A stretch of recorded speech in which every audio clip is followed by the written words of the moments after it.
ॾिठो अथव अॻे 1.25 किलो बूथी यार 1.5 किलो थी वियो अथई बाबा जानी को साउंड असांजी सिंध जो मक़बूल साउंड आहे मशहूर साउंड आहे सीता वासियो हथ मथे करे जवाननि वारी ताड़ी हथ मथे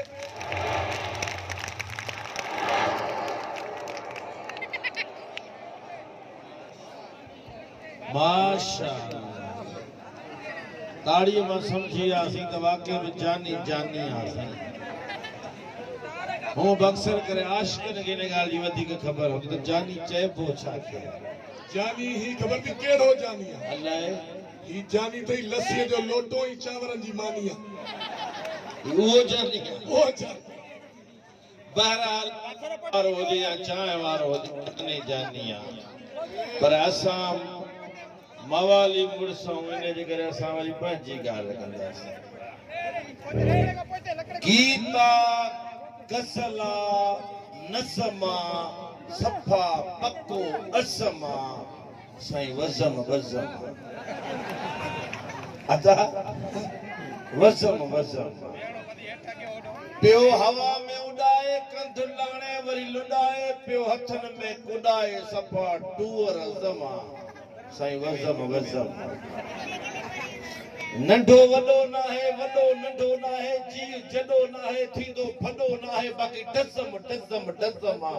साईं यो वज़म वज़म इंजण ते थोड़ी नजर विझ पटाटा विझ बसर विझ ठिकर भितर हज़म साईं यो वज़म वज़म जेके मवाली हूंदा उन्हनि खे त पकी ख़बर आहे त वज़म हूंदो छा आहे हिकिड़ो वज़म ॿियो वज़न अग में पेट वधंदो हो चवंदासीं बीमारी अथसि हाणे फैशन इहो वरी वज़न हू वज़म आहे त ही वज़न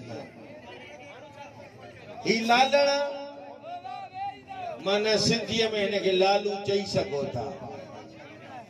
न त असांजे लाइ लालण लालण ॾे ख़बर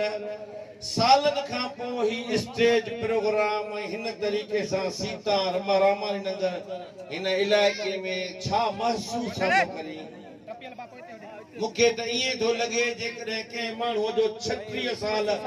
पीउ गुम थी वियो हुजे ऐं ओचितो मिलेसि केॾी ख़ुशी थींदी आहे स्टेज जे फनकारनि खे एॾी ख़ुशी थी आहे दिल सां ॻाल्हि लॻंदी आहे त पोइ माण्हू वॼंदो आहे जिंदगी जा 35 36 साल